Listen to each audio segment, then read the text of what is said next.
The first thing I noticed when I walked into Salvatore's that morning was the scent, rich espresso mingling with freshly baked bread and something spicy that hung in the air like a warning. My fingers trembled as I tied my apron around my waist, the fabric worn thin from countless washings. 6 months at this upscale Italian restaurant on the edge of downtown, and I still felt like an imposter every time I pushed through those heavy oak doors. "You're late, Emma," Marco, the floor manager, hissed as he passed, clipboard clutched to his chest like a shield. His eyes darted nervously toward the kitchen, where something was clearly wrong. The usual rhythmic clatter of pots and pans had been replaced by an eerie silence punctuated by occasional whispers. "I'm sorry," I mumbled, tucking a strand of brown hair behind my ear. "The bus was—" "Save it." He cut me off, lowering his voice. "The boss is here," and he brought his son. My stomach dropped. In 6 months, I'd never seen the owner of Salvatore's, the man whose name hung above the door in elegant gold script. There were rumors, of course. The other waitstaff whispered that Salvatore wasn't just a restaurateur, but something much more dangerous. Something that explained the black SUVs that sometimes idled outside, and the way certain customers were treated with nervous deference. "His son?" I repeated, my voice small. Marco nodded, his usual bravado replaced by something close to fear. "Apparently he's been sick. They've been trying to get him to eat for days, but he refuses everything. They're in the private dining room." I swallowed hard. The private dining room was a sacred space at the back of the restaurant, separated from the main area by heavy velvet curtains. In my time here, I'd only served there twice, both times for men in expensive suits, who spoke in hushed tones and left tips that paid my rent for a month. "Just stay out of their way," Marco advised, his eyes darting toward the kitchen again. "Giovanni's been cooking special dishes all morning, and the boss is getting impatient." I nodded, grateful that my section was on the opposite side of the restaurant. I needed this job desperately. The tips barely covered my bills and the medications my mother needed, but it was all I had after dropping out of culinary school when Mom got sick. The morning passed in a blur of coffee refills and breakfast orders. I moved between tables on autopilot, my mind drifting to the stack of bills waiting on my kitchen counter and the increasingly desperate texts from my landlord. I was 2 months behind on rent, and his patience was wearing thin. It was just past noon when I heard the commotion from the kitchen. A crash, followed by raised voices. The few customers in my section looked up, startled, as Giovanni burst through the swinging doors, his chef's hat askew and his face flushed with anger or fear. I couldn't tell which. "He threw it against the wall," he exclaimed to Marco, who was frantically trying to calm him. "4th dish today. Nothing is good enough." Marco's eyes found mine, and for some reason I couldn't understand. His expression shifted from panic to calculation. "Emma," he called, gesturing me over with a sharp wave. "You went to culinary school, right?" My heart stuttered. I didn't finish. I had to. "But you know how to cook," he pressed, his tone leaving no room for modesty. I nodded reluctantly. Cooking had been my dream once, before reality had crushed it under the weight of hospital bills and responsibilities. "Yes, but—" "Good," Marco interrupted, already propelling me toward the kitchen. "Giovanni's done everything. Pasta, risotto, even brought in fresh seafood this morning. Nothing works. The kid won't eat." "I don't understand what you want me to—" "Cook something," Giovanni snapped, his Italian accent thickened by stress. "Anything. I don't care anymore. The father is—" He trailed off, making a quick gesture with his hand that I didn't need translated. "Dangerous.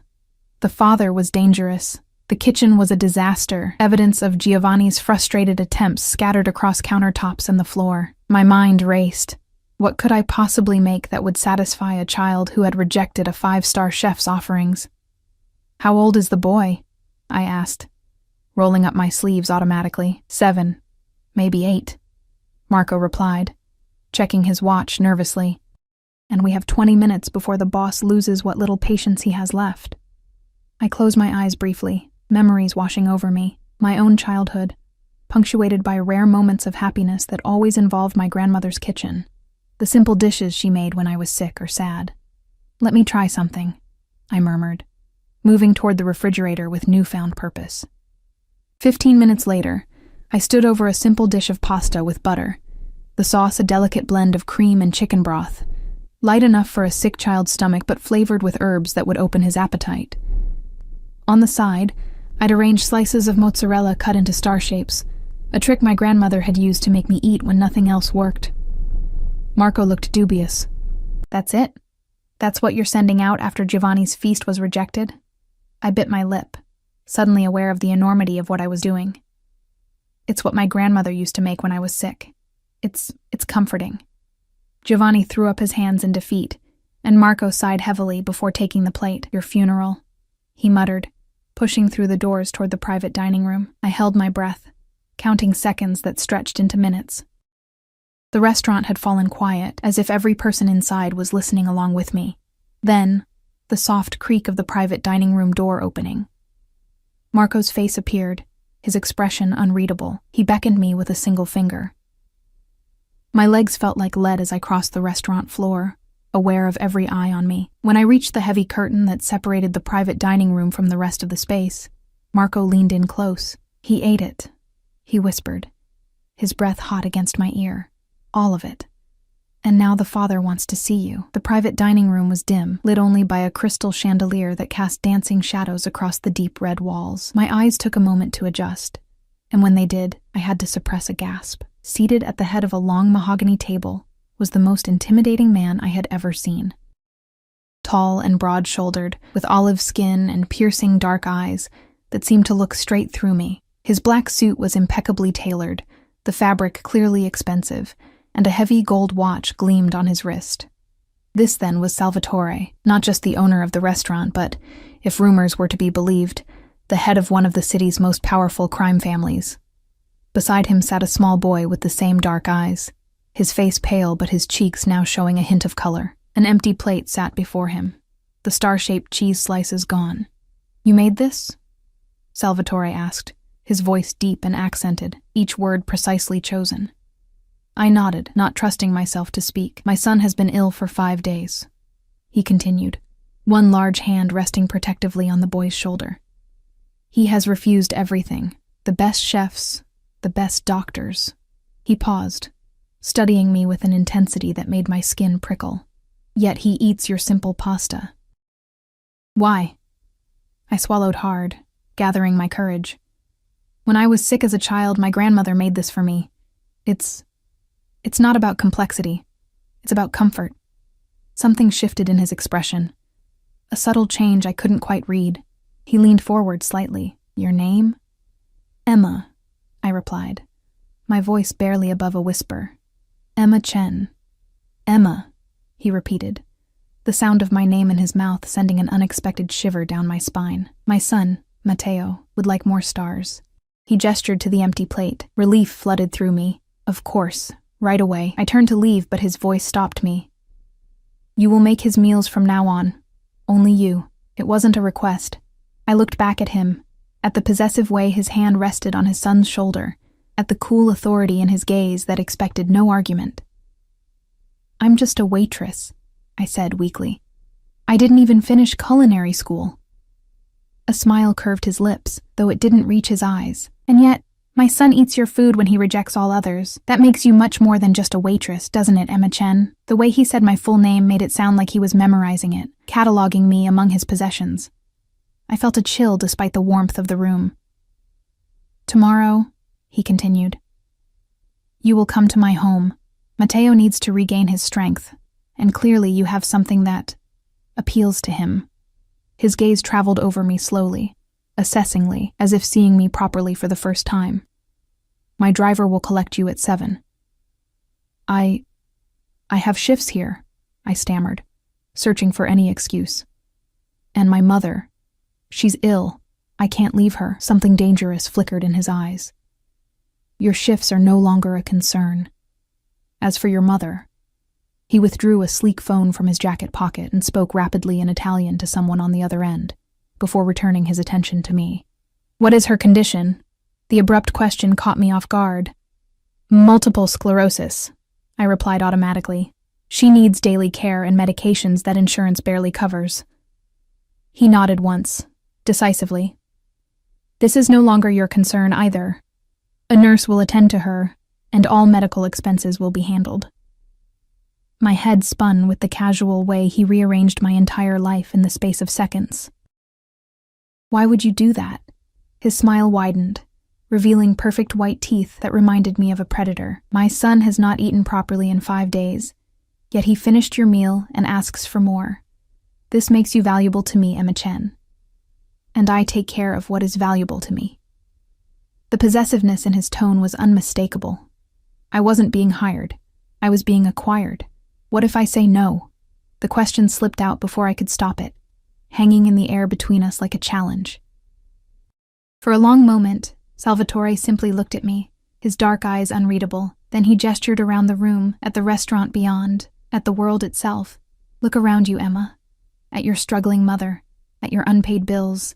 His voice was soft but edged with steel. Do you truly believe you have a choice? In that moment, I felt the invisible cage door swing shut around me.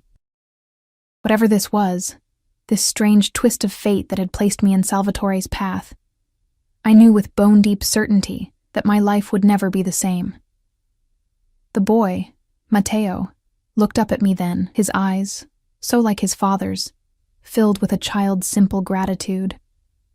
The stars were good, he said quietly. No one ever made me stars before. Something in my chest tightened, a strange protective instinct warring with my fear. This child needed me, even if his father terrified me. Tomorrow, then, Salvatore said, and though his tone was pleasant, the command was clear. 7 o'clock. As I backed out of the room, I caught one last glimpse of them, the dangerous father and his fragile son, both watching me with those identical dark eyes. One gaze calculating and possessive, the other trusting and hopeful.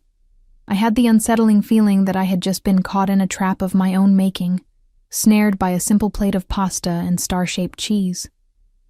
And there was no way out. That night, I barely slept.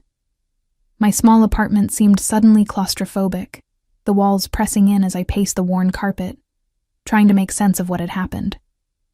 My mother watched me from her adjustable bed in the corner of our living room, her eyes clouded with concern. You're going to wear a hole in the floor, Emma, she said, her voice thin, but still carrying that note of maternal authority I'd known all my life.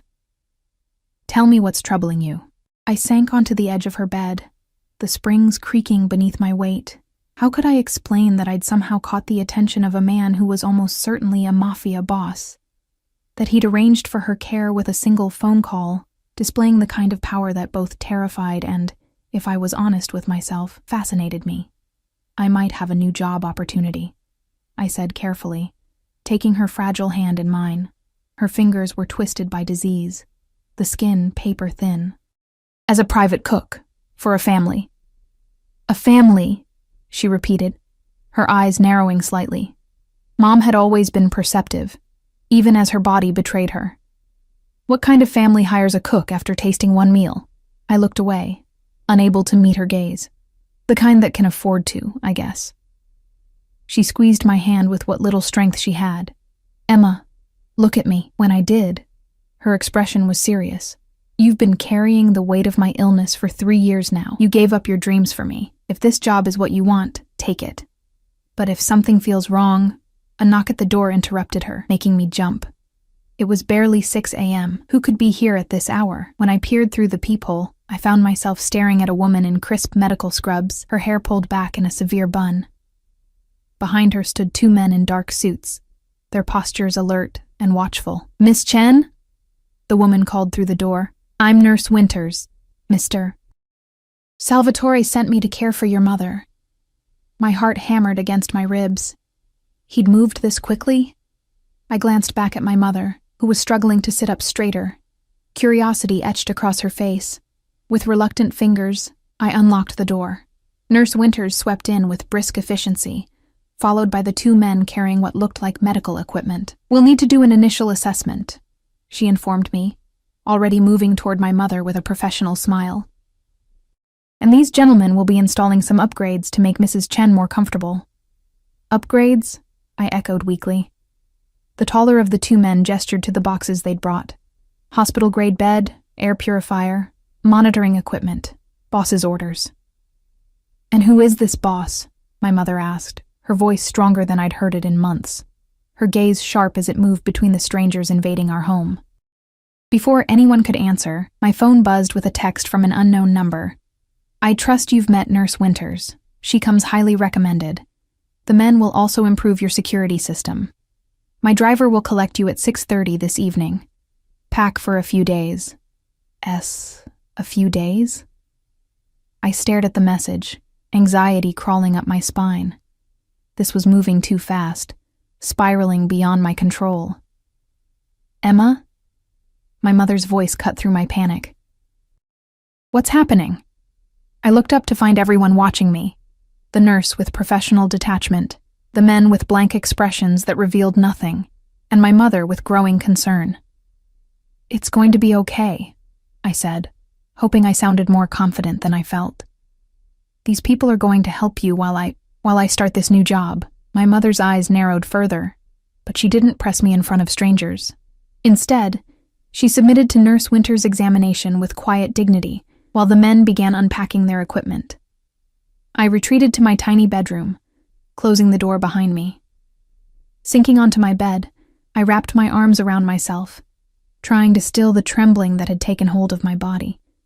What had I gotten myself into? And yet, when I thought of Matteo's pale face lighting up as he ate my simple pasta, something inside me softened. A child was a child, regardless of who his father was. The day passed in a blur of activity. By afternoon, our modest apartment had been transformed. My mother had a state-of-the-art hospital bed, complete with remote controls and pressure-relieving mattress. A sleek monitoring system sat beside it, and Nurse Winters had arranged my mother's medications in a computerized dispenser. New locks had been installed on the doors and windows, and one of the men had mounted a small security camera in our entryway. Mr. Salvatore values security, he explained when he caught me staring at it. Or surveillance, I thought, but didn't say. At precisely 6:30, my phone buzzed again. Car waiting.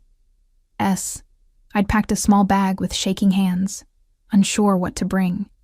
Clothes for a few days, toiletries, the worn photo of my grandmother that I kept on my nightstand. As I kissed my mother goodbye, her eyes searched mine. Whatever this is, she whispered. Remember who you are, Emma. You are stronger than you think. I wasn't so sure about that, but I nodded, squeezing her hand one last time before heading for the door. The car waiting outside was not the black SUV I'd expected, but a sleek silver Bentley, its windows tinted so dark they appeared almost black. A driver in a crisp suit held the rear door open for me, his expression impassive. Miss Chen, he greeted me with a slight nod. Mr. Salvatore is expecting you. The interior of the car was all soft leather and subtle luxury. As I settled into the back seat, I caught a faint scent of expensive cologne. Sandalwood and something darker, more complex. The same scent I'd noticed clinging to Salvatore's suit the day before. We drove through the city in silence, moving from my working-class neighborhood into areas I rarely visited. Exclusive districts where trees lined wide streets and houses sat back from the road behind ornate gates. Finally, we turned onto a private drive that wound through meticulously landscaped grounds. The house that came into view took my breath away.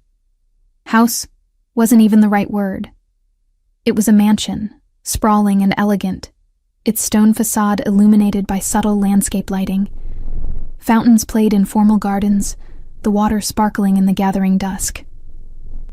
We're here, Miss Chen, the driver announced unnecessarily, pulling up to a grand entrance flanked by marble columns. Before I could reach for my bag, the car door opened, and there stood Salvatore himself, tall and imposing in another perfectly tailored suit, his dark eyes assessing me as I stepped out. Emma, he said, my name rolling off his tongue like he was tasting it. Welcome to my home. Up close, he was even more intimidating than I remembered. A thin scar ran along his jaw, visible only when he turned his head just so. His hair, black with threads of silver at the temples, was swept back from a face that might have been handsome, if not for the cold calculation in his eyes. Thank you for arranging care for my mother, I said, finding my voice at last. It wasn't necessary to, it was entirely necessary. He cut me off, taking my bag from the driver with a casual strength that made the gesture more possessive than courteous. Come.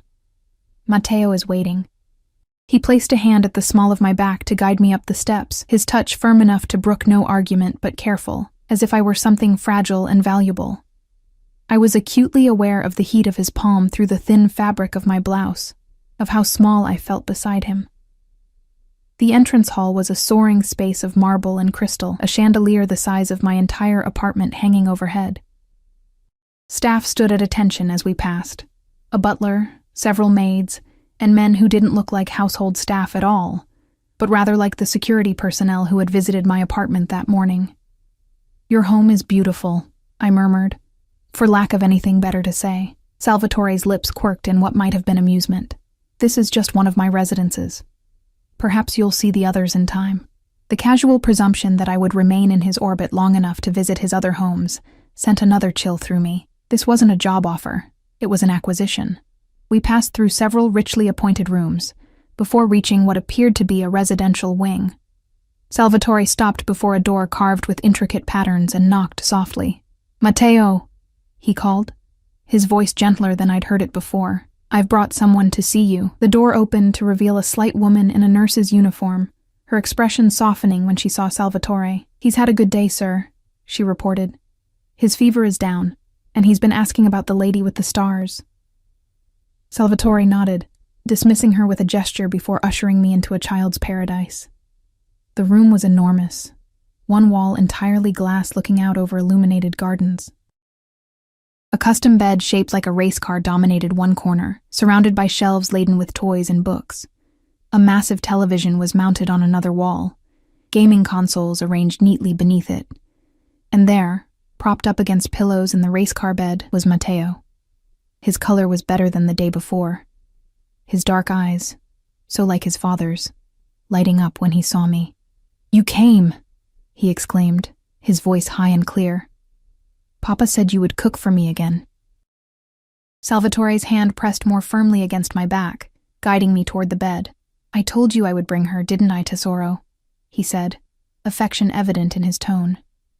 "Emma is going to stay with us for a while, to make sure you eat properly and get strong again." Matteo beamed at me, revealing a missing front tooth that made him look endearingly ordinary, despite his extraordinary surroundings.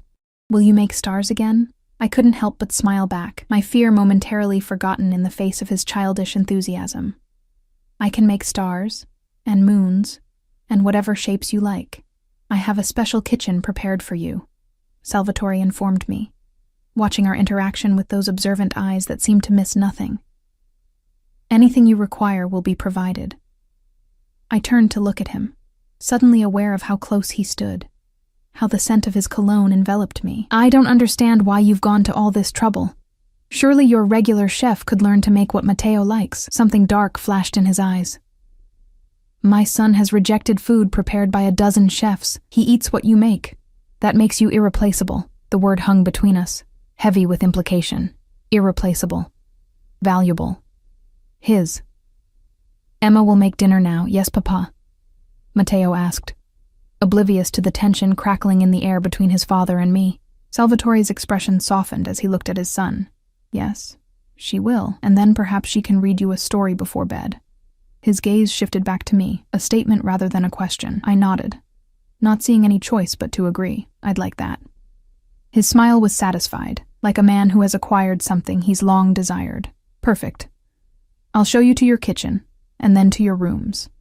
You'll find I've had some suitable clothes delivered for you. The ones you brought are—" His eyes swept over my simple jeans and sweater, his distaste evident. "Inadequate for your new position." My cheeks burned with embarrassment and a flicker of anger. "My clothes are perfectly functional for cooking," I protested.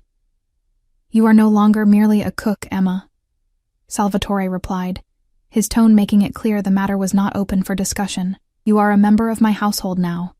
You will dress accordingly." Before I could respond, Matteo piped up. "Can she make chicken stars tonight, Papa?" Salvatore's expression changed again, the hard edges softening when he looked at his son. "Whatever you want, tesoro. Emma is here to make you happy." I looked between them, the powerful father and the adoring son, and felt the weight of expectation settling over me. Whatever was happening here went beyond a simple job. Salvatore had decided I was valuable, and now I belonged to him in some way I didn't fully understand yet. As if reading my thoughts, he leaned closer, his breath warm against my ear as he whispered, "Don't look so frightened, Emma. I take excellent care of what belongs to me. You'll want for nothing here." A shiver ran down my spine, not entirely from fear. There was something mesmerizing about him, about the absolute certainty with which he moved through the world, bending it to his will. "I don't belong to anyone," I whispered back, summoning what little courage I possessed. His smile was slow and knowing. "We'll see."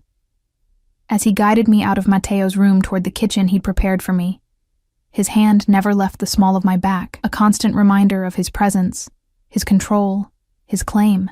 And despite everything, the fear, the confusion, the sense of being trapped, I couldn't deny the strange thrill that ran through me at his touch, at the dark promise in his eyes when he looked at me. I was falling into something dangerous, something I didn't understand. But as we descended the grand staircase toward whatever fate awaited me, I realized that some small, reckless part of me wanted to see where this path would lead. The kitchen Salvatore had prepared for me was nothing short of extraordinary. Gleaming stainless steel appliances, marble countertops, and copper pots hanging from a rack overhead. It was the kind of space I had dreamed about during my brief time in culinary school. A far cry from the cramped corner of my apartment where I'd cooked simple meals for my mother and myself. Or even the chaotic professional kitchen at Salvatore's restaurant. "Is it to your satisfaction?" Salvatore asked, watching me as I ran my fingers along the cool marble surface. It's beautiful," I admitted, unable to hide my awe. He nodded, pleased with my reaction. "The refrigerator and pantry are fully stocked. If you require anything specific, provide a list to Maria." He gestured to a petite woman who had materialized silently in the doorway. "She oversees the household staff." Maria gave me a tight smile that didn't reach her eyes. "A pleasure, Miss Chen." The way she looked at me, a mixture of curiosity and wariness, made me wonder what exactly Salvatore had told his staff about me. Before I could ponder this further, Salvatore continued, "You'll prepare Matteo's meals here, but you will dine with us. I wish to observe what my son eats, and I prefer to keep family meals intimate." The way he said, "family," sent another ripple of unease through me. I wasn't family. I was an employee, wasn't I? "Of course," I replied, focusing on the task at hand to calm my nerves. "For tonight, I should probably keep it simple since Matteo's still recovering. Chicken broth with tiny star-shaped pasta, and perhaps some lightly poached white meat chicken cut into stars as he requested." Salvatore watched me with those penetrating eyes, as if cataloging my every movement, my every expression. "You understand children." It wasn't a question, but I answered anyway. "I helped raise my cousins before." I trailed off, the memory of my previous life suddenly sharp and painful. "Before your mother fell ill," he finished for me, and I wondered how much he already knew about me. "You sacrificed your education to care for her." I turned away, uncomfortable with his scrutiny. "She would have done the same for me." "Loyalty," he murmured, the word heavy with meaning. "A rare and valuable quality." I busied myself examining the contents of the refrigerator, which was stocked with premium ingredients. Organic vegetables, imported cheeses, meats from butchers whose names I recognized from the pages of gourmet magazines I used to flip through wistfully. "I'll leave you to your work," Salvatore said after a moment. "Maria will show you to your rooms afterward." He moved toward the door but paused, turning back to fix me with that intense gaze again. "Emma, understand this. Matteo is everything to me. His happiness and well-being are not negotiable. As long as you contribute to both, you will find me a generous patron." The slight pause before his last word hung between us, laden with unspoken implications. "And if I don't?" I asked, the question slipping out before I could stop it. His smile was cold and didn't reach his eyes. "Let's ensure that question remains theoretical, shall we?" With that, he was gone, leaving me alone in the cavernous kitchen with my racing thoughts. I threw myself into cooking, finding solace in the familiar motions of chopping, stirring, and seasoning. Working with such high-quality ingredients was a joy I hadn't experienced in years, and despite my circumstances, I felt a flicker of my old passion returning. For Matteo's meal, I prepared a delicate chicken broth with tiny star-shaped pasta I found in the pantry. I poached chicken breast with herbs, then carefully cut it into star shapes. On the side, I arranged sliced cucumbers into crescent moons and carved apple slices into more stars. Everything simple, light, but visually appealing for a child still regaining his appetite. Maria reappeared just as I was plating. Mr. Salvatore requests that you bring the meal to the family dining room yourself. I followed her through the maze of the mansion, carrying the tray carefully. The family dining room turned out to be a relatively modest space compared to the grandeur of the rest of the house, a round table with just 4 chairs in a warmly lit room with windows overlooking a garden illuminated by subtle landscape lighting. Matteo was already seated, wearing fresh pajamas printed with rockets and stars. His face lit up when he saw me. "Emma, you made stars." Salvatore sat beside him, his imposing presence somehow softened in this setting. He had removed his suit jacket and rolled up the sleeves of his crisp white shirt, revealing strong forearms marked with a few faded scars. I caught myself staring and quickly looked away. "It looks delightful," he commented, as I set the plate before Matteo. "You'll join us, of course." It wasn't a request. I slid into the chair opposite him, acutely aware of his eyes on me as Matteo eagerly dug into his meal. "This is even better than yesterday," the boy declared, devouring a chicken star with enthusiasm that made me smile despite my nerves. "I'm glad you like it," I said softly. "Tell me, Emma," Salvatore began, pouring deep red wine into a glass and pushing it toward me. "Where did you learn to cook?"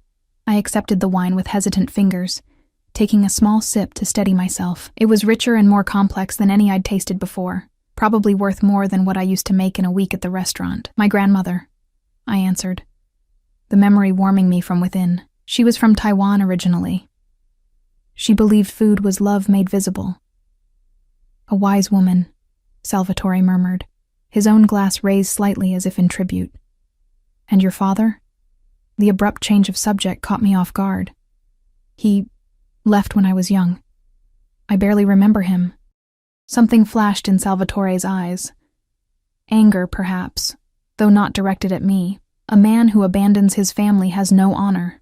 The conviction in his voice was absolute, and I glimpsed a core principle that seemed to govern his life: family above all. "Mama left too," Matteo said suddenly, his small voice piercing the tension. "She didn't want me." My heart clenched at the matter-of-fact way he said it, at the shadow of pain that crossed his young face. Salvatore's hand covered his son's immediately, protective and fierce. "Your mother was not worthy of you, Tesoro. Her loss is immeasurable." I watched their interaction, understanding dawning, a single father, fiercely protective of his motherless son. It didn't excuse what Salvatore was, whatever criminal enterprises he controlled, but it humanized him in a way that was both comforting and unsettling. "Do you have children, Emma?" Salvatore asked, his attention returning to me. I shook my head. "No, I've been too focused on my mother and work." "You would make an excellent mother," he observed, his gaze assessing me in that way that made me feel transparent. Patient, nurturing, creative. Heat rose to my cheeks at the unexpected compliment and the implications behind it. "Thank you," I managed, taking another sip of wine to hide my confusion. The rest of the meal passed in similar fashion, Salvatore asking questions that peeled back layers of my life while revealing little about himself, Matteo chattering happily between bites, and me growing increasingly aware of the strange intimacy developing between the three of us. By the time Matteo had finished his meal and was struggling to keep his eyes open, I felt both drained and oddly exhilarated, as if I'd passed some sort of test without knowing the criteria. "I promised to read him a story," I reminded Salvatore, noticing Matteo's drooping eyelids. "So you did." He stood, lifting his son into his arms with gentle strength. "Come." I followed them back to Matteo's room, where Salvatore tucked the boy into his race car bed, with a tenderness that contrasted sharply with the controlled power he exuded in every other setting. He pressed a kiss to his son's forehead, murmuring something in Italian that sounded like a blessing or a prayer. Then he straightened and turned to me. I have matters to attend to. Read to him until he sleeps, then Maria will show you to your rooms. After he left, I settled beside Mateo's bed with a book he eagerly pulled from his nightstand. A story about a young astronaut exploring distant stars. As I read, his eyelids grew heavier until he finally drifted off, one small hand clutching the edge of my sleeve. I gently extracted myself and turned to find Maria waiting silently in the doorway. "This way, Miss Chen," she said, leading me through another wing of the sprawling mansion. The rooms Salvatore had mentioned turned out to be a luxurious suite larger than my entire apartment. A sitting room with elegant furnishings opened onto a bedroom dominated by a four-poster bed draped with fine linens. A marble bathroom featured a soaking tub and shower with more settings than I knew what to do with. Floor-to-ceiling windows offered views of moonlit gardens, and in the distance, the glittering lights of the city. "Your belongings have been unpacked," Maria informed me, gesturing to a walk-in closet. "Mr. Salvatore has provided additional items he thought you might require." Curious, I opened the closet door and gasped. Hanging in neat rows were garments I could never have afforded. Dresses, blouses, pants, all in my size but made of fabrics that felt like liquid between my fingers. Designer labels I recognized from magazines. Shoes arranged on illuminated shelves. "There must be some mistake," I stammered. "I'm just here to cook for Mateo." Maria's expression remained impassive. "Mr. Salvatore was quite specific about your accommodations and wardrobe. The items in the blue section are for cooking and casual wear. The black section is for evenings. The red..." Her eyes flickered briefly. "The red section is for special occasions."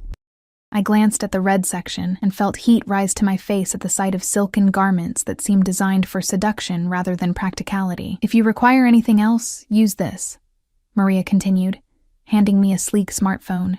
"It's programmed with necessary contacts and has security features Mr. Salvatore insists upon for all household members." Household members, not staff, not employees. The distinction wasn't lost on me. "Mr. Salvatore wishes to see you in his study before you retire," she added, moving toward the door. 15 minutes. I'll return to escort you." Alone in the opulent suite, I sank onto the edge of the bed, trying to process the whirlwind of the past 24 hours. I'd gone from struggling waitress to... what, exactly? Private chef? That didn't explain the luxurious accommodations, the expensive clothes, the way Salvatore looked at me with that possessive intensity. The phone in my hand buzzed with a message. "Your mother is comfortable and sleeping peacefully. Medications administered on schedule. Will update again in morning." Nurse Winters attached was a photo of my mother, looking indeed peaceful in her new bed, surrounded by equipment that would monitor her condition through the night. Another reminder of the power Salvatore wielded and the golden cage he was constructing around me.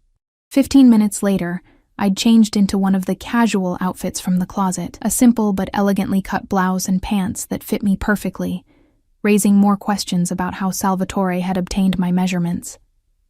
I followed Maria through the quiet mansion, our footsteps muffled by thick carpets. She knocked on a heavy wooden door, then left me standing there alone when a deep voice called, "Enter." Salvatore's study was exactly what I would have expected. Dark wood paneling, leather-bound books lining the walls, a massive desk that emphasized the power of the man seated behind it. A fire crackled in a stone fireplace, casting dancing shadows across the room. "Emma," he greeted me, rising as I entered. He had changed as well, into a black cashmere sweater that softened his appearance without diminishing his authority. "Come, sit. Would you like a drink?" I shook my head, already feeling off balance without adding alcohol to the mix. "No, thank you." He gestured to a leather armchair across from his own beside the fire, and I perched on its edge, unable to relax fully in his presence. "Mateo is asleep?" he asked, settling into his own chair with casual grace. "Yes."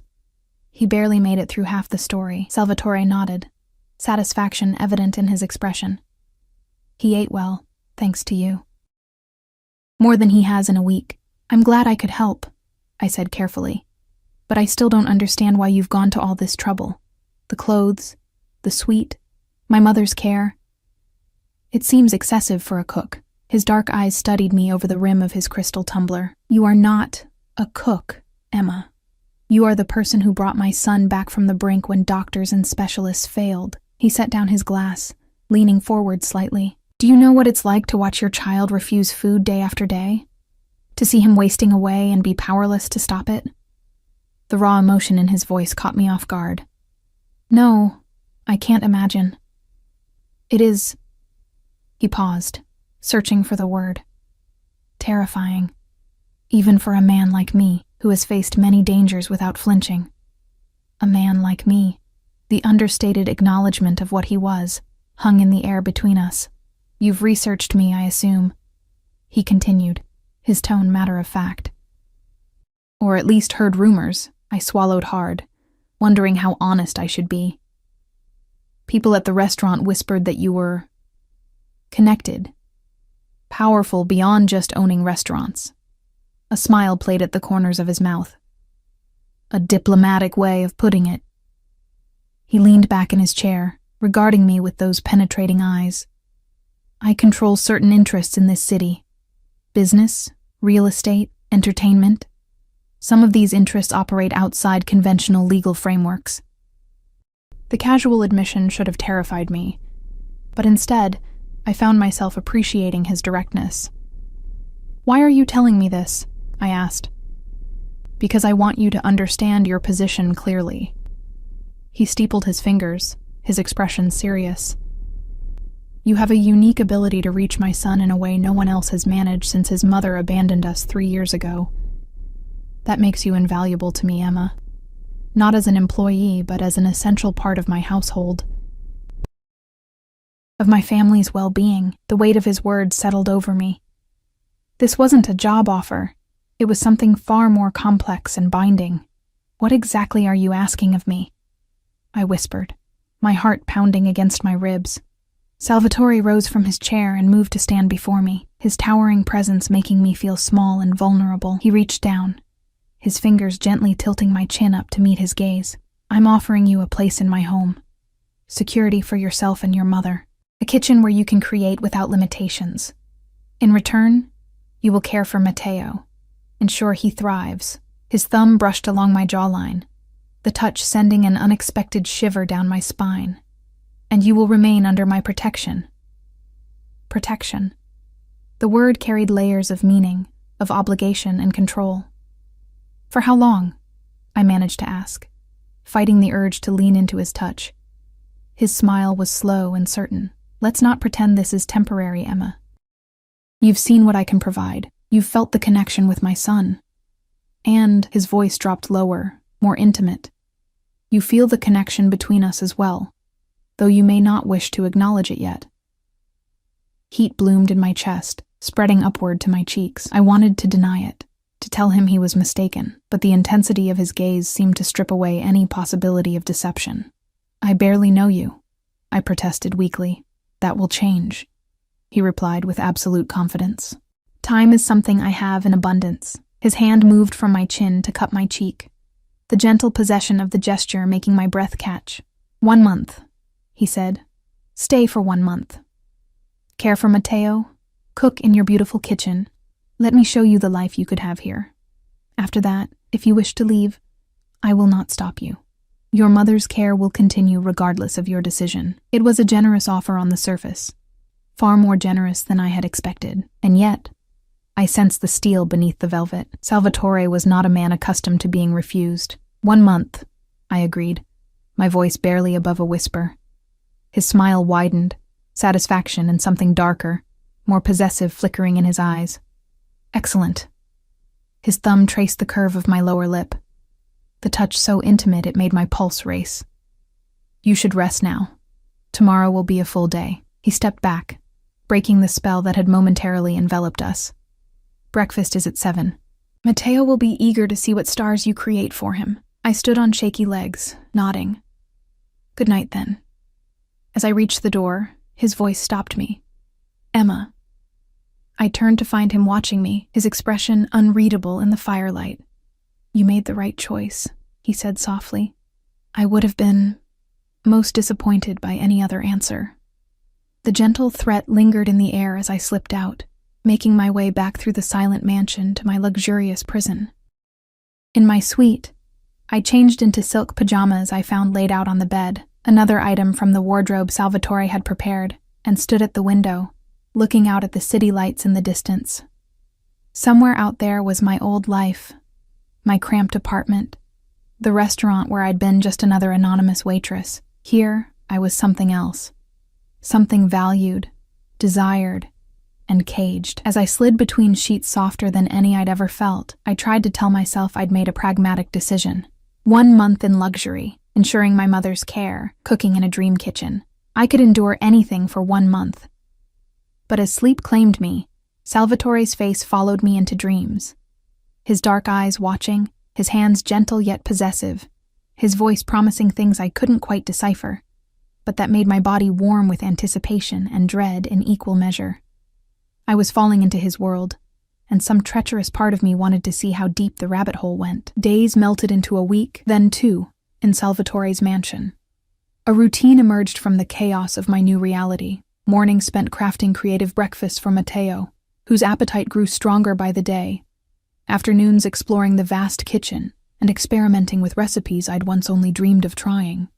Evenings dining with father and son in that intimate family room, where the lines between employee and something more blurred with each passing day. Matteo blossomed under my attention, his childish enthusiasm for my star-shaped foods, expanding to include moons, rockets, and eventually entire celestial landscapes crafted from fruits, vegetables, and carefully shaped proteins. His recovery was remarkable. The pale, listless boy I'd first encountered transformed into an energetic child who dragged me through the gardens to show me his favorite hiding spots, or begged me to watch him demonstrate his growing prowess at video games. "You've given him back his joy," Salvatore commented one evening as we watched Matteo race a remote-controlled car across the marble floors of the grand entrance hall, his laughter echoing off the high ceilings. I had forgotten what it sounded like. I glanced at him, caught off guard by the emotion in his voice. In these unguarded moments, when his attention was fixed on his son, I glimpsed the man beneath the menacing exterior, a father who would move heaven and earth for his child. "He's a wonderful boy," I replied softly. "Smart, curious, kind. You've raised him well." Salvatore's expression tightened slightly. "I've done my best," after his mother decided motherhood was less appealing than the modeling career I had apparently stunted. It was the most he'd revealed about Matteo's absent mother, and I treaded carefully. "Her loss." His eyes shifted to me, dark and assessing. "Yes, her loss indeed." That night, I found a small velvet box outside my suite door. Inside was an elegant gold bracelet studded with tiny star-shaped diamonds that caught the light when I moved my wrist. No note accompanied it, but none was needed. The gifts had started appearing around the 4th day. First small tokens left in the kitchen, imported spices, artisanal chocolates, then more personal items, a silk scarf in my favorite shade of blue, an antique cookbook with handwritten notes in the margins, a bottle of perfume I'd admired in a magazine once but never dreamed of owning. I knew I should refuse them, return each one with a firm reminder that I was here only to cook for Matteo. But each gift was so perfectly chosen, so aligned with my tastes and desires, that I couldn't help but wonder how much effort Salvatore was putting into understanding me. And then, there were the moments when our paths crossed in the mansion's corridors, his hand brushing mine as he passed me a glass of wine at dinner, his body close behind me as he reached past to open a door, his eyes lingering when he thought I wasn't looking. Each encounter charged with an electricity that both frightened and thrilled me. "You've cast quite a spell on the boss," Maria commented one morning as she helped me locate a particular spice in the massive pantry. Her tone was carefully neutral, but her eyes were sharp with curiosity. "I'm just doing my job," I replied, busying myself with examining a jar of saffron threads to avoid her gaze. She made a soft sound, something between a laugh and a snort. "In the 15 years I've worked for Mr. Salvatore, I've never seen him personally select a woman's wardrobe or give her the East Wing suite." She paused, then added more quietly, "or look at someone the way he looks at you." Heat rose to my cheeks. "You're mistaken." "I don't think so." Maria closed the pantry door, fixing me with a serious gaze. "Be careful, Miss Chen. Mr. Salvatore is complicated. When he wants something, he gets it, and he's decided he wants you. Before I could respond, she was gone, leaving me with the unsettling confirmation of what I'd suspected but tried to deny. That evening, as I was finishing preparations for dinner, my phone buzzed with a message from Salvatore. Wear something from the red section tonight. Matteo will dine with Maria. We have matters to discuss. S. My pulse quickened. The red section of my wardrobe, the clothes Maria had described as for special occasions, had remained untouched since my arrival. I'd peek at them occasionally, running my fingers over silks and laces in deep crimson shades, but had never found the courage, or reason, to wear them. In my suite, I stood before the open closet, examining my options with trembling hands. I finally selected the most modest of the collection, a deep burgundy wrap dress with a neckline that hinted rather than revealed, the fabric clinging just enough to suggest curves without being overtly provocative. When I entered the smaller dining room, I found it transformed.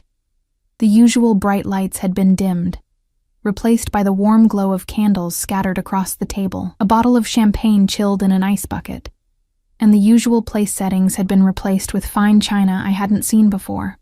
Salvatore rose as I entered, his eyes traveling slowly from my face down the length of my body and back again. He had exchanged his usual suit for a black shirt open at the collar and tailored pants that emphasized his powerful build. "You look beautiful," he said simply, coming around the table to pull out my chair. "Thank you," I murmured, acutely aware of his proximity as I sat, of the scent of his cologne enveloping me. "Where's Matteo?" "Having a Disney marathon with Maria." He returned to his seat across from me, pouring champagne into fluted glasses. "He was disappointed not to have dinner with you, but perked up considerably when I mentioned pizza and ice cream were on the menu." I smiled despite my nerves, imagining Matteo's delight. "You spoil him." "I do," Salvatore agreed without apology, handing me a glass. "Life is unpredictable and often cruel. I see no reason to deny him small pleasures when I can provide them." His words carried an undercurrent I couldn't quite decipher, a shadow of something that hinted at experiences that had shaped his worldview. "To new beginnings," he said, raising his glass in a toast. I hesitated only briefly before touching my glass to his. New beginnings. The meal that followed was exquisite. Dishes I hadn't prepared, presumably from the chef who managed Salvatore's formal entertaining. We ate and talked, the conversation flowing more easily than I would have expected, ranging from food to art to travel. Salvatore revealed glimpses of a cultured intellect behind his intimidating exterior, describing trips to galleries in Florence and theaters in Vienna with genuine passion. It was almost possible to forget who he was, what he did, in these moments where he was simply a man sharing his interests and experiences. "You're surprised," he observed, reading my expression with that uncanny perception. "That I can appreciate Caravaggio and discuss Puccini." I blushed, caught out. "I'm sorry, I didn't mean—" He waved away my apology. "Most people have a one-dimensional view of men in my position. They expect a crude, uneducated thug who solves problems with violence and thinks only of money and power." "And that's not you?" I dared to ask. His smile was enigmatic. "Violence is a tool, not a preference. Money is necessary, but ultimately meaningless beyond what it provides. Power?" He paused, swirling the wine in his glass thoughtfully. "Power is essential, but not for its own sake. For protection, for creating a safe world for those I care about. For Matteo," I suggested. "For Matteo," he agreed. "And for others under my protection." The way he looked at me made it clear I was included in that category now. As the meal concluded and dessert, a delicate panna cotta with fresh berries, was placed before us, Salvatore's demeanor shifted subtly, becoming more focused, more intense. "You've been here nearly 3 weeks now, Emma," he began, watching me over the rim of his glass. "You've settled in well. Matteo adores you. The staff respects your presence." "Thank you," I said cautiously, sensing there was more to come. "I told you when you arrived that I would give you a month before asking for your decision about staying permanently." He set down his glass, his dark eyes never leaving mine. But I find myself impatient, a quality I normally despise in others. My heart pounded against my ribs. What are you asking me exactly? Salvatore leaned forward slightly. I want you to stay, not just as Matteo's cook, but as a permanent member of this household, of this family. I set down my spoon, my appetite vanishing. I don't understand what that means. I think you do. He rose from his chair and came around the table, extending his hand to me. Come, I want to show you something. I placed my hand in his, allowing him to lead me from the dining room through corridors I hadn't explored yet. We ascended a curved staircase to a part of the mansion I hadn't visited before, finally stopping before a set of double doors. This wing has been closed since Matteo's mother left, Salvatore explained, producing a key from his pocket. I had no reason to use it until now. He unlocked the doors and pushed them open, revealing a stunning private suite that made even my luxurious accommodations seem modest by comparison. A sitting room with floor-to-ceiling windows overlooked the illuminated gardens and the city beyond. Through an archway, I glimpsed a bedroom dominated by an enormous bed draped in silk. Another doorway led to what appeared to be a private study. The mistress's wing, Salvatore said quietly, watching my reaction. Traditionally occupied by the lady of the house. The implication stole my breath. Salvatore, you belong here, Emma, he interrupted, his voice low and certain. Not in the guest suite, not as an employee. He took my hands in his touch gentle but firm. These past weeks have shown me what you are, what you could be to us, to me. I looked up at him, searching his face for signs of deception, manipulation, but found only intensity and something that looked remarkably like vulnerability. This is too much, I whispered, too fast. I barely know you. You know more than you think, he countered. You've seen me with my son. You've observed how I run my household, how I treat those under my protection. And I've watched you, your kindness, your creativity, your quiet strength. His hands tightened slightly on mine. We fit, Emma, in ways I didn't expect to find again after Matteo's mother betrayed us. The comparison to his former wife sent a jolt of alarm through me. I'm nothing like her. I'm not glamorous or sophisticated. You are everything she was not, Salvatore cut in, a flash of something dangerous crossing his features. Loyal, nurturing, genuine. He released one of my hands to cup my cheek, his touch surprisingly tender. And far more beautiful, though you don't see it yourself. My skin burned beneath his palm, a confusing mix of emotions flooding through me. Fear, attraction, disbelief, and something dangerously close to longing. I need time, I managed. This isn't what I expected when I came here. A smile curved his lips. What did you expect, Emma? That a man like me would bring a woman like you into his home and remain unmoved? That I would watch you care for my son, bring life back to my table and feel nothing? Put that way, it did seem naive. But still, your world is dangerous, I said softly. What you do, who you are. My world can protect you in ways you can't imagine, he countered. Your mother's health is already improved with the care I've provided. Your financial worries are gone. You cook in a kitchen most chefs only dream of. His thumb traced my lower lip, sending shivers down my spine. And you would have me, completely devoted to you and Matteo. A family. Family. The word echoed in my mind, stirring longing for something I'd lost when my grandmother died and my mother fell ill. Stability, belonging, security. I don't know what to say, I whispered truthfully. Salvatore's eyes darkened. Say nothing then. Let me show you instead. Before I could respond, he leaned down and kissed me, his lips gentle at first, then more insistent as I failed to pull away. And God help me, I didn't want to pull away. His kiss was intoxicating. Confident without being domineering, passionate without being crude. His arms encircled me, drawing me against the solid warmth of his chest, and I found myself responding, my hands sliding up to his shoulders. When we finally broke apart, I was breathless, my thoughts scattered like stars across a midnight sky. Tell me you felt nothing, Salvatore challenged softly, his forehead resting against mine, and I will never touch you again. I couldn't lie. Not to him, and certainly not to myself. I felt something. but this is all happening so fast. He stroked my hair back from my face with surprising tenderness. We have time. I've waited this long to find someone worthy of standing beside me, of helping raise my son. I can be patient a while longer. The way he looked at me, as if I were precious, irreplaceable, made my heart ache with a confused longing. No one had ever looked at me that way before. I should check on Matteo, I said, needing space to think, to breathe without the intoxicating scent of his cologne clouding my judgment. Salvatore nodded, releasing me reluctantly. Of course. He brushed a final kiss against my temple. Think about what I've said, Emma, about what I'm offering.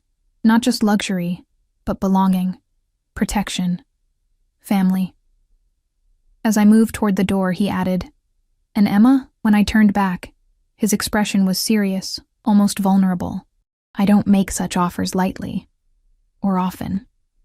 I nodded, understanding the significance of what had just transpired. This powerful, dangerous man had just laid his heart bare, at least as much as someone like him could, and despite everything, the speed, the circumstances, my lingering doubts about his world, part of me wanted to accept. That night, I lay awake in my luxurious bed, my fingers absently tracing the star-shaped diamonds on the bracelet he'd given me. Through my window, I could see the city lights twinkling in the distance like a galaxy just out of reach. My old life seemed impossibly far away now, fading like a dream upon waking. My phone buzzed with the nightly update from Nurse Winters. Your mother had a good day. The new treatment Dr. Morris prescribed is showing positive results. She asked about you. I told her you were doing well in your new position. Attached was a photo of my mother sitting up in her bed, color in her cheeks I hadn't seen in months, a book open on her lap. She looked better than she had in years. Another message followed almost immediately, this one from Salvatore. Sleep well, Emma. I find myself counting the hours until breakfast. Such a simple message, yet it sent warmth spreading through my chest. Was this what it felt like to be wanted? Not just desired, but truly valued? I closed my eyes, remembering the feel of his lips on mine, the strength in his arms as he held me, the way he looked at me as if I were the answer to a question he'd been asking his entire life. 1 week remained of my promised month. 1 week to decide if I would step fully into Salvatore's world, with all its danger and luxury and intensity. 1 week to determine if what I felt in his presence was real, or merely the product of circumstances and his overwhelming charisma. But as I drifted toward sleep, one truth became increasingly clear. I was already far deeper than I had intended to go, and the thought of leaving this place, this life, this man and his son, created a hollow ache in my chest I wasn't sure I could bear. The final days of my promised month unfolded like scenes from a dream I wasn't entirely sure I wanted to wake from. Matteo's health had fully returned, his appetite robust, his energy boundless. Each morning he bounded into the kitchen while I prepared breakfast, eager to see what shapes I'd created for him, his delight in the simplest things infectious. Emma, will you stay forever? He asked one afternoon as we sat in the garden, watching butterflies flit between late-blooming flowers. The autumn air carried a crisp edge, but the sun was warm on our faces. I looked down at his hopeful expression, at those dark eyes so like his father's, and felt my heart constrict. Would you like me to stay? He nodded emphatically. Papa smiles now. He didn't smile before you came. Such a simple observation, yet it carried the weight of truth. Salvatore had changed in subtle ways since my arrival, the hard edges of his demeanor softening when we were together, moments of genuine warmth breaking through his controlled exterior. After our kiss in the mistress's wing, he had been true to his word, giving me space to think. But his presence was a constant, magnetic force. His hand at the small of my back as we walked through the gardens, his eyes finding mine across rooms, the brush of his fingers against mine when he passed me a glass or a book. Each touch deliberate, each glance a question I wasn't yet ready to answer. On the evening of my 25th day in the mansion, as I was putting the finishing touches on a dessert for our dinner, my phone rang. I froze when I saw the caller ID, Nurse Winters. Hello? I answered, anxiety immediately clutching at my throat. Miss Chen, please don't be alarmed, she began, her professional tone tinged with urgency. Your mother has experienced some difficulty breathing. We've stabilized her, but Dr. Morris believes she should be evaluated at the hospital as a precaution. The whisk I'd been holding clattered to the counter. I'll come right away. Which hospital? St. Vincent's. We're en route now in the medical transport, mister. Salvatore arranged for emergencies. Of course he would have thought of that. The man who left nothing to chance, who prepared for every contingency. I ended the call just as Salvatore appeared in the doorway of the kitchen. Concern etched across his features. What's happened? My mother, I explained, already untying my apron with trembling fingers. She's being taken to St. Vincent's. I need to go to her. Without hesitation, he pulled out his phone. Antonio will bring the car around. I'll come with you. You don't have to. I do, he interrupted firmly. You're upset. You shouldn't be alone. Before I could protest further, he was guiding me through the mansion, his arm around my shoulders, providing a steadiness I desperately needed. Within minutes, we were in the back of his sleek Bentley, speeding toward the city with a driver who seemed to know exactly which traffic laws could be bent in service to his employer's wishes. Salvatore held my hand throughout the journey, his thumb stroking soothing patterns across my skin. He didn't offer empty reassurances or platitudes, just the solid comfort of his presence. At the hospital, doors opened for him. Staff jumped to attention, and we were escorted to a private waiting area while my mother was being examined. I paced the small room, anxiety making it impossible to sit still. What if she's worse? What if the treatments haven't helped as much as we thought? What if... Salvatore caught me mid-pace, his hands gentle but firm on my shoulders. Emma, look at me. I raised my eyes to his, finding an unexpected softness there. Your mother is receiving the best care possible. Dr. Morris is the top specialist in the country for MS. If there is anything to be done, it will be done. I promise you this. The certainty in his voice calmed something in me, reminding me that I was no longer alone in caring for my mother, in carrying the burden of her illness.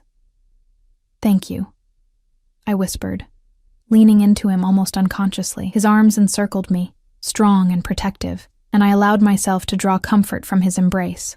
We remained that way until a doctor entered, a distinguished man with silver hair and a kind face who introduced himself as Dr. Morris. I straightened immediately, bracing for bad news. Miss Chen, he began, his tone reassuringly calm. Your mother experienced what we call a pseudo-exacerbation, temporary worsening of symptoms triggered by a slight fever from a minor infection. We've started antibiotics and her breathing has already improved. Relief washed over me in a dizzying wave. So she'll be okay? More than okay, he replied with a small smile. Despite this setback, the new treatment protocol is showing remarkable results. The latest MRI shows significant reduction in active lesions. He glanced at Salvatore. The experimental medication you arranged access to is performing exceptionally well. I turned to Salvatore, confused. Experimental medication? Something like guilt flickered across his face. I made some calls to connections in the pharmaceutical industry. Your mother was added to a trial that showed promising results in similar cases. You didn't tell me, I said softly, not accusingly, just surprised by yet another way he had intervened in my life. In my mother's life. I didn't want to give you false hope, he explained. And I wanted to be sure it was helping before I mentioned it. Dr. Morris cleared his throat discreetly. Your mother is asking for you, Miss Chen. She's in room 412, a private suite. She should be able to return home tomorrow if all remains stable. Thank you, doctor, Salvatore said, his tone making it clear the conversation was concluded. As the doctor left, I turned fully to Salvatore, studying his face in the harsh hospital lighting. You arranged experimental treatment for my mother without telling me. He met my gaze steadily. Yes. Why? His answer was simple, direct. Because she matters to you, and you matter to me. The honesty in his voice, in his eyes, broke something open inside me, a last barrier of resistance I'd been maintaining against the tide of emotions he evoked. I need to see her, I said, my voice thick with unshed tears. Salvatore nodded. Of course. I'll wait here. I found my mother in a room that looked more like a luxury hotel suite than a hospital room. Plush chairs for visitors, tasteful artwork on the walls, a window with a view of the city skyline. She was propped up on pillows, looking tired but far better than I had feared. "Emma," she greeted me, extending her hand. "You didn't need to rush here. They're making a fuss over nothing." I sat beside her, taking her hand in mine. "Breathing difficulty isn't nothing, Mom." She waved dismissively with her free hand. "A little shortness of breath, that's all. This new treatment has me feeling better than I have in years, despite today's hiccup." She studied my face. "You look different." I blushed under her scrutiny. "Different how?" "Healthier. More vibrant." Her eyes narrowed shrewdly and conflicted. "This job is more than just cooking, isn't it?" I should have known I couldn't hide anything from her. "It's complicated." "It's that man, the one who arranged all this." It wasn't a question. "Nurse Winters mentioned he owns half the city, and the other half is afraid of him." "Mom, I'm not judging, Emma," she interrupted gently. "I just want to understand. You've been so vague in your messages, talking about the kitchen and the boy, but never explaining why a man like that would go to such lengths for a cook." I took a deep breath, deciding honesty was the only path forward. "He wants me to stay permanently, not just as Mateo's cook, but as his lover?" she asked bluntly. I felt heat rise to my cheeks. "Nothing's happened, not really. But yes, I think that's part of it." She was quiet for a moment, considering. "And what do you want, Emma?" The question hit me like a physical blow. What did I want? I'd spent so long subordinating my desires to necessity, dropping out of school to care for her, working jobs I hated to pay bills, putting my dreams on hold indefinitely, that I barely recognized the concept of wanting something for myself. "I don't know," I admitted. "Part of me thinks this is insane. He's dangerous, Mom. The things he does, the power he has." I trailed off, remembering how doors had opened for him at the hospital, how staff had snapped to attention at his arrival. "And the other part?" she prompted. "The other part feels alive around him, seen, valued." I looked down at our clasped hands. Mateo is wonderful, sweet and bright and so eager for affection. And Salvatore is complicated. But there's something real beneath all the power and control. When he looks at me, I feel like he's seeing something no one else has ever noticed. My mother squeezed my hand. "You know, your father looked at me that way once, like I was a revelation." I stiffened slightly. She rarely spoke of my father, the man who had walked out when I was too young to form lasting memories of him. "Before he left, you mean?" I said quietly. She smiled sadly. "Yes, before that." Love doesn't always last, Emma. But that doesn't mean it isn't real while it exists. Are you saying I should accept? Move into a Mafia boss's mansion and become what? His mistress? His wife? I'm saying you should listen to your heart for once, instead of your sense of obligation or practicality. She reached up to touch my cheek. "You've sacrificed so much for me. Maybe it's time you chose something for yourself, even if it's complicated, even if it's dangerous." I leaned into her touch, tears threatening. "What if I make the wrong choice? Then you'll deal with the consequences, just as you've always done." Her voice grew softer. "But Emma, watching you deny yourself happiness year after year has been its own kind of pain for me. This man, whatever else he may be, makes you feel something. I can see it in your eyes." Before I could respond, a soft knock at the door announced a nurse with medication. I kissed my mother's forehead, promising to return the next day when she would be discharged. In the waiting room, I found Salvatore standing at the window, his powerful silhouette outlined against the city lights. He turned as I entered, his expression questioning. "She's doing better," I assured him. "Thank you for everything." He nodded, studying my face. "You've been crying." I touched my cheek, surprised to find it damp. "Just emotional, I guess." Salvatore moved closer, his hand reaching up to brush away a tear I'd missed. "Let me take you home." Home. The word resonated strangely. Not my apartment, but his mansion. When had I started thinking of it as home? In the car, we sat in comfortable silence, the events of the evening having shifted something between us.